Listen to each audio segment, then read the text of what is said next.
Hari ini dalam program Life Unlimited kita akan melanjutkan series yang baru yang kita baru mulai minggu lalu, identitas kita. Mau mengenal dirimu yang sejati? Mau tahu siapa kita sebenarnya? Karena itu mari kita masuk bersama-sama dalam program Life Unlimited.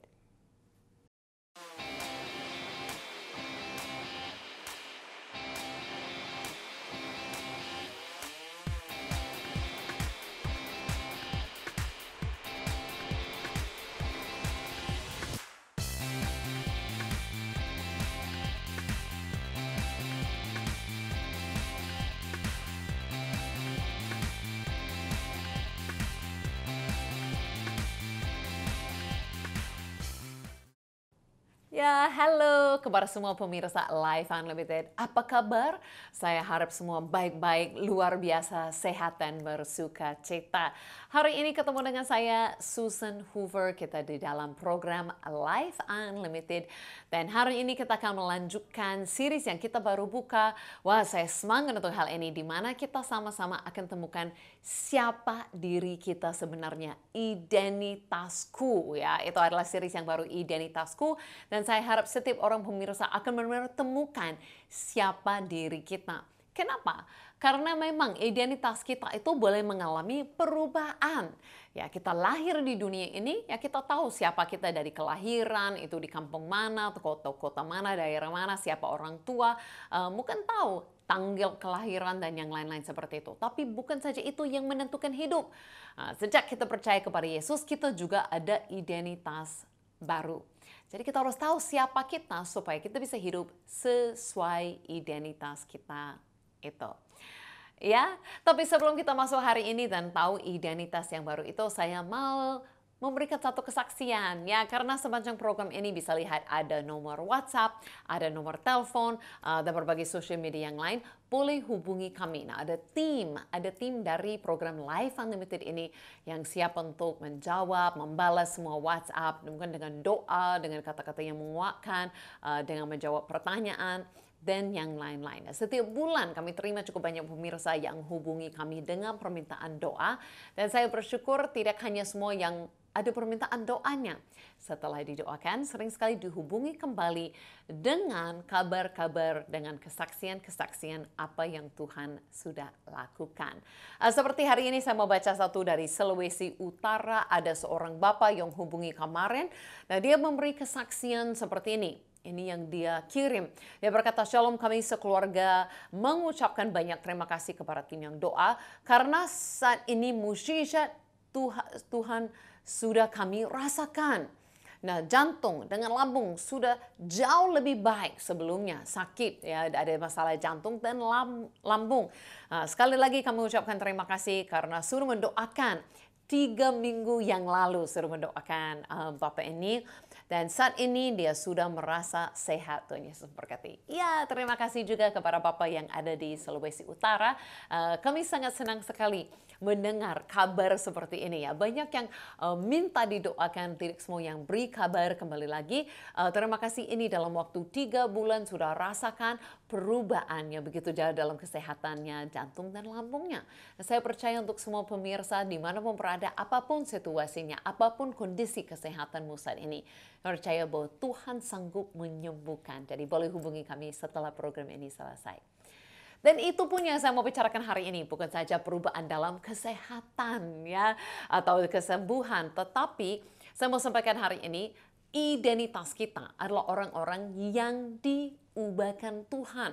Terlalu banyak orang merasa bahwa mereka percaya kepada Tuhan itu soal rohani saja. Mereka percaya kepada Tuhan, nanti masuk hidup kekal, nanti masuk surga. Tapi selama di dunia ini bisa hidup sama saja.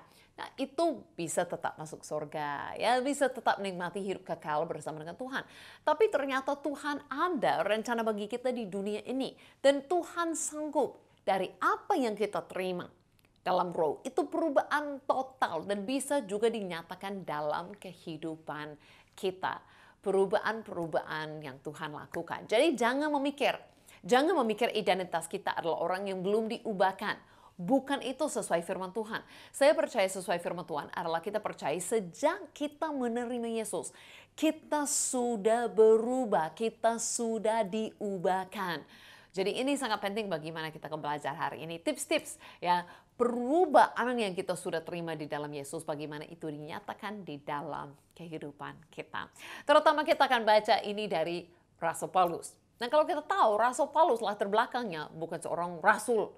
Terbaliknya, dia dikenal namanya dulunya Saulus dan dia adalah orang yang menganiayakan, yang melawan orang yang percaya kepada Yesus. Jadi bukan saja dia sendiri tidak percaya, tapi dia sampai mempenjarakan atau sampai pun membunuh orang yang dulu percaya kepada Yesus. Nah ini yang dia katakan sendiri kesaksiannya. Ya kita bisa baca kesaksian bersama-sama dalam Galatia 1. Ada banyak dalam satu pasal ini, tapi saya akan baca akhir saja, bagian akhir saja. Ayat 22, ini yang dia katakan tentang orang di daerah-daerah Syria. Tetapi rupaku tidak dikenal oleh jemaat-jemaat Kristus di Yudea. Mereka hanya mendengar bahwa ia, itu dia, yang dahulu menganiaya mereka, sekarang memberitakan iman yang pernah hendak dibinasakannya. Dan mereka memuliakan Allah karena aku. Wow, ini luar biasa kan? Bayangkan, Paulus berkata di sini bahwa mereka orang yang belum kenal dia. Tapi mereka mendengar ini, dia dikenal sebagai orang apa? Orang yang mengalami perubahan. Orang yang sekarang memberitakan Injil yang dulu adalah Injil yang dia mau membinasakan. Jadi dia dulu mau membinasakan, mau menghancurkan orang percaya, tapi sekarang dia menjadi orang percaya itu yang memberitakan Injil. Ini perubahan total ya, ini perubahan total. Jadi poin yang pertama saya mau kita imani, kita percaya hari ini adalah Tuhan sanggup mengubahkan kita secara total. Keseluruhan ya. Tuhan sanggup mengubahkan kita. Sering sekali kita berpikir, oh tidak mungkinlah. Ubahkan itu, imanilah hari ini. Memang kita sendiri tidak sanggup. Mana mungkin orang yang dulu benci orang percaya, mau membunuh, mau mempenjarakan mereka, bisa ubahkan dirinya untuk menjadi penginjil. Itu tidak mungkin dengan logika, dengan kekuatan manusia. Makanya saya tidak katakan, pemirsa sanggup mengubahkan hidupmu. No. Ada perubahan, ada perbedaan besar itu. Perubahan yang total. Karena Tuhan sanggup mengubahkan kita. Nah kita ada respon, kita ada bagian untuk izinkan Tuhan lakukannya. Tapi itu tidak mungkin dengan logika, dengan kekuatan manusia tidak dapat dilakukan. Tidak dapat pun tidak masuk akal sama sekali. Bagaimana kita bukan saja, contohnya dengan Saulus, bukan saja diampuni. Bukan saja keluar dari tidak melakukan kejahatan yang sebelumnya, tapi dimampukan Tuhan untuk pergi memberitakan Injil menjadi seorang saksi. Wah luar biasa, jadi bayangkan apa yang Tuhan sanggup lakukan dalam hidupmu. Bayangkan perubahan yang luar biasa dia bisa lakukan dengan kita. Kalau kita lihat satu ayat lagi, mari kita lanjut dengan ayatnya yang berubah seperti ini. Kita lihat ini juga dari Rasul Paulus. Dia katakan dengan ayat yang ada di dalam Filipi. Dia cerita bahwa dahulu dia sangat bangga dengan siapa sebelum Kristus. Dia berkata, sekalipun aku juga ada alasan untuk menaruh percaya pada hal-hal lahiriah. Jika ada orang lain menyangka dapat menaruh percaya pada hal-hal lahiriah, aku lebih lagi. Jadi dulu dikatakan, dulu saya sombong. Dulu saya merasa saya hebat. Dulu saya merasa saya hebat. Dulu. Kenapa? Karena dia berkata, dia orang yang disunat pada hari ke-8. Dia dari bangsa Israel, dari suku Benjamin, dari orang Ibrani asli. Dia merasa dia yang paling tahu, paling taat kepada hukum Taurat. Ya, dia orang yang kegiatannya, dia menganiakan jemaat. Dia dulu merasa dia orang yang ditakuti. Dia orang yang dihargai. Dia orang dulu yang bisa sombong-sombong karena itu. Tetapi ayat yang ke-7 dia berkata apa?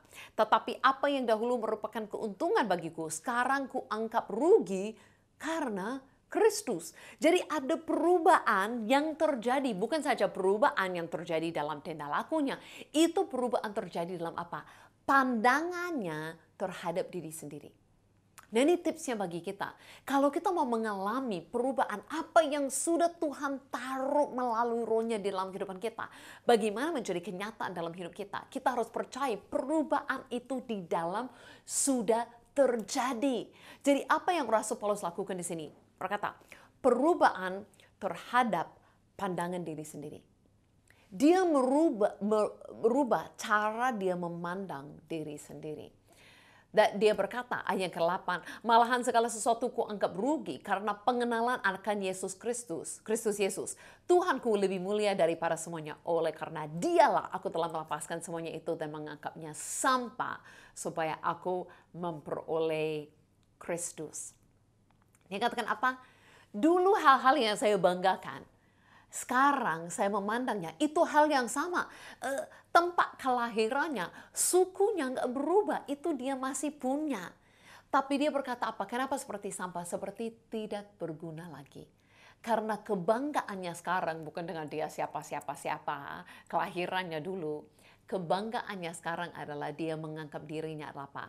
Orang yang memiliki Yesus. Jadi saya mau tanya kepada kita, dalam kehidupan kita bangga apa? Kita bangga apa atau malu apa? Marilah kita ubah cara memandang diri sendiri. Tidak lagi sombong, tidak lagi dengan menganggap diri kita rendah. Marilah kita memandang diri sendiri sesuai dengan apa?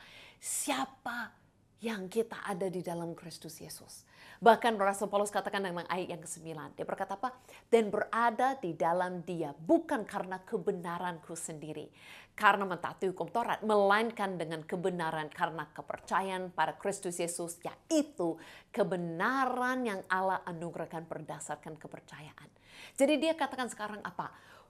Memandang diri sekarang, saya tahu bukan karena perbuatanku, bukan karena kehebatanku, tidak sombong lagi. Tapi saya tahu ini, saya jadi benar hanya karena iman, hanya karena percaya karena Yesus. Yesus yang membuat diriku benar di hadapan Allah. Jadi dia merubah cara pandangan terhadap diri sendiri. Sayang sekali masih banyak orang percaya memandang diri sebagai orang berdosa. Hai pemirsa, dengar saya. Pemirsa yang sudah percaya kepada Yesus bukan orang berdosa lagi. Kenapa? Karena sejak kita ada percaya kepada Yesus Kristus, kita sudah dibenarkan. Harus ubah cara pandanganmu. Percaya apa yang Tuhan katakan tentang diri kita. Dan saya percaya dengan memandang diri sudah berubah, banyak yang juga akan berubah. Ya, banyak perubahan yang luar biasa yang akan terjadi. Karena itu mari kita masuk satu lagu. Kau telah ubah. Wah, sesuai dengan topik kita, mari kita masuk dan menyembah Tuhan bersama-sama. Kemurahan-Mu tiada terukur, dalamnya kasih-Mu menjamah hatiku. Kau telah angkat hidupku dan tebus dosaku. Betapa berharga diriku di hati-Mu. Tak terbayang Kau mati ganti dosaku. Kau telah angkat hidupku dan tebus dosaku. Amin. Ini sesuatu yang kita semua bisa alami. Bukan saja kita lihat orang-orang yang hebat dalam Alkitab seperti Rasul Paulus yang mengalami perubahan. Saya aja Susan Horn mengalami perubahan yang luar biasa di dalam Tuhan. Bukan karena kita hebat untuk melakukannya. Tapi Tuhan, jadi ingat yang kita pelajari. Tuhan sanggup buat perubahan itu. Perubahan total pun. Jadi berapa banyak yang kita sudah alami dengan Tuhan. Contohnya dulu kita terikat dengan apa. Sekarang sudah bebas. Tapi masih belum berani mungkin untuk menjadi saksinya atau ambil langkah berikut. Tuhan sanggup buat perubahan secara total, bukan saja setengah jalan. Tuhan sanggup ubahkan itu semuanya. Dan itu mulai dengan perubahan, kita harus mulai memandang diri sesuai dengan perubahan itu, sekalipun belum lakukan. Memandang sesuai dengan rohnya apa yang dia sudah taruh dalam kehidupan kita. Contohnya mulai dengan memandang diri sudah jadi orang benar. Dan saya percaya tindakan akan mengikuti. Kalau kita lanjut dengan ayat-ayat ini di Filipi dari Rasul Paulus, dia katakan dengan ayat yang ke-10, yang kuhendaki ialah mengenal dia dan kuasa kebangkitannya dan persekutuan dalam penderitaannya, di mana aku menjadi serupa dengan dia dalam kematiannya, supaya aku akhirnya beroleh kebangkitan dari antara orang mati. Jadi saya mau katakan ini, bahwa perubahan itu ada terhadap tujuan hidup. Jadi perubahan itu bukan saja dalam hidup kita, ubahkan kita jadi siapa. Tapi perubahan Tuhan dalam hidup kita akan berubah begitu ajaib. Sampai alasan hidup, apa yang kita harapkan di dunia ini, apa yang buat kita semangat untuk hidup di dunia ini, berubah. Karena jadi sesuai dengan siapa kita di dalam Tuhan, apa yang kita lakukan. Jadi dulu Rasul Paulus dia dulu punya tujuan hidup untuk apa? Jadi orang hebat. Dulu dia punya tujuan hidup untuk jadi orang yang terpelajar, jadi orang dihargai, menjadi seorang pemimpin, jadi orang yang ikut dia, jadi orang yang paling pandai, pintar, dan itu semua. Jadi orang sombong itu dulu tujuan hidup. Tetapi sekarang dia berkata apa? Tujuan hidup apa? Mengenal Tuhan yang luar biasa. Dan menjadi lebih lagi seperti Yesus. Tujuan hidup diubahkan. Tujuan hidup dia mengerti dia di dunia ini bukan untuk kejar-kejar mimpinya sendiri jadi orang hebat. Tapi dia di dunia ini untuk mengenal Yesus, mengalami Yesus, diubahkan Yesus.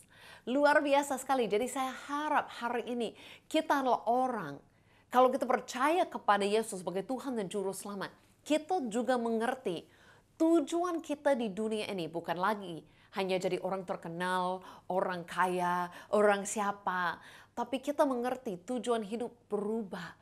Kita semua, siapapun kita hari ini. Mungkin ada pemirsa yang merasa, oh Susan tidak ada siapa-siapa yang tahu saya dan saya tidak akan menjadi orang yang hebat di dunia ini. Mengertilah, Tuhan mengenalmu. Dan Tuhan beri panggilan yang terbesar paling luar biasa di dunia ini. Boleh mengenal dia. Boleh alami dia. Juru selamat datang kepadamu, menyelamatkan dirimu, dan bukan saja untuk masuk surga nanti satu hari, tapi selama di dunia ini. Saya percaya semakin kita sadar akan bahwa kita adalah orang yang mengalami perubahan ini, kita adalah orang yang sudah di dunia ini posisi sudah berubah. Memang itu ubah cara kita hidup. Contohnya kemarin saya keluarkan paspor. Nah hari ini saya tidak akan keluarkan paspor, saya akan keluarkan sesuatu yang lebih Indonesia lagi. Apa itu? Saya punya kartu penduduk, kartu izin tinggal di Indonesia. Nah dulu saya datang ke Indonesia tidak ada. Itu di dalam paspor itu ada visa masuk Indonesia. Dan itu sangat terbatas. Sangat terbatas. Kalau tidak salah mulai dengan 3 bulan, baru ada diperpanjang untuk 1 bulan. Dan dengan hanya punya visa banyak hal saya tidak boleh lakukan. Ya, saya tidak boleh contohnya buka rekening, buka di bank, saya tidak boleh urus SIM, ya itu surat izin mengemudi. Banyak hal yang saya tidak boleh lakukan atau banyak hal yang harus ada izin sebagai penduduk. Tapi sejak saya tahu harinya di mana saya memperoleh izin jadi penduduk di Indonesia. Saya mengerti perubahan itu. Karena saya pandang itu ada perubahan, itu ada kartu, itu ada. Saya mulai urus banyak hal.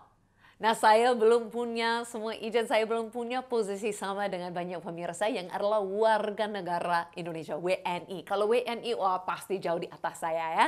Oke, haleluya. Tapi saya sebagai penduduk sudah tahu ada hak-hak saya. Jadi saya mengerti perubahan yang sudah terjadi. Makanya saya boleh mengatur hidup sesuai. Kita harus menyadari, kita menerima Yesus dalam hidup kita. Di luar nggak kelihatan perubahan. Ya, bukan saya sebelum terima Yesus, saya orang Indonesia, setelah terima Yesus, saya jadi orang bule. Bukan, di luar sama. Di luar kulit saya tetap putih sebelum dan sesudah. Semua sama. Tapi di dalam perubahan dahsyat sudah terjadi. Kita sudah menjadi ciptaan yang baru. Kita sudah menjadi benar. Kita sudah jadi orang yang punya panggilan di dalam Tuhan. Kita sudah menjadi orang yang mengenal Dia dan boleh alami Dia dengan luar biasa. Dia sudah hidup di dalam kita, tidak pernah akan terpisah lagi. Dengan kita menyadari perubahan ajaib, Roh Tuhan itu sendiri ada di dalam diri kita. Wow, makanya kita akan mengalami, memandang ke depan, semua yang kita hidupi berubah. Rasul Paulus pun mengalami seperti hal ini. Dikatakan dalam Galatia 2, ayat 20. Namun aku hidup, tetapi bukan lagi aku sendiri yang hidup, melainkan Kristus yang hidup di dalam aku. Dan hidupku yang kuhidupi sekarang di dalam daging adalah hidup oleh iman dalam Anak Allah yang telah mengasihi aku dan menyerahkan dirinya untuk aku. Nah, perubahan terjadi. Dengar saya baik-baik, perubahan itu terjadi oleh Kristus yang mengasihi kita. Kalau kita lihat murid Yesus, dia memanggil mereka mulai dengan orang yang gagal, terus lemah, tidak terpelajar dan yang lain semua. Kenapa mereka mengalami perubahan? Yesus memanggil mereka. Yesus beri kepada mereka bukan saja pengajaran yang baik, teladan yang baik. Tapi Yesus katakan lebih baik dia naik ke surga supaya mereka akan menerima rohnya. Dan mereka boleh lakukan yang dia lakukan. Mereka alami perubahan yang dahsyat. Dan perubahan itu dia sanggup lakukan di dalam setiap orang yang percaya kepadanya. Hai pemirsa, alami hari ini perubahan yang ajaib di dalam Tuhan. Bahkan kalau kita lihat dalam sejarah, bukan saja di dalam Alkitab diceritakan orang yang diubahkan Tuhan, kelompok, bangsa yang diubahkan Tuhan. Setelah di dalam Alkitab, dalam sejarah itu dibuktikan berulang-ulang perubahan yang luar biasa. Bahkan saya mau bawa daripada saya duduk di sini cerita, ikuti saya ke kota Roma, di mana saya akan membahas sejarah yang mengagumkan perubahan yang dapat terjadi. Hari ini saya berdiri di depan Colosseum, pasti tempat yang sangat terkenal sekali di kota Roma, Italia. Nah, kita tahu kan sejarah di Roma ini, bagaimana orang percaya, orang Kristen itu semuanya disiksa, diancam, dianiaya dengan luar biasa. Nah, itu sepanjang sejarah orang dianiaya terus. Tapi penganiayaan yang terhebat itu pada tahun 303. Nah, apa yang terjadi di tahun 303 adalah ada dekret yang keluar yang mengatakan bukan saja di kota Roma sebelumnya, kebanyakan hanya di kota Roma saja di mana orang percaya dianiaya. Nah, ini sepanjang kerajaan, seluruh kerajaan ada dekret yang keluar yang menaikkan penganiayaan terhadap orang Kristen. Gereja-gereja dihancurkan, kitab-kitab dibakar, orang-orang dibunuh, dianiaya dengan luar biasa, diancam. Nah, itu terjadi pada tahun 303. Nah, bisa bayangkan orang percaya pada saat itu bagaimana perasaannya. Pasti mereka pikir-pikir bahwa ini akan selamanya, ini akan yang paling terhebat. Mungkin mereka pikir tidak ada harapan sama sekali. Padahal kalau kita belajar sejarah, baru 10 tahun berikut ada perubahan yang besar. Bukan saja penganiayaan itu dikurangi, tapi dihentikan. Dengan ada dekret baru yang keluar yang mengatakan orang percaya itu boleh menjadi orang Kristen, boleh menyembah Tuhan. Nah, itu perubahan yang luar biasa. Tapi tidak sampai di situ saja.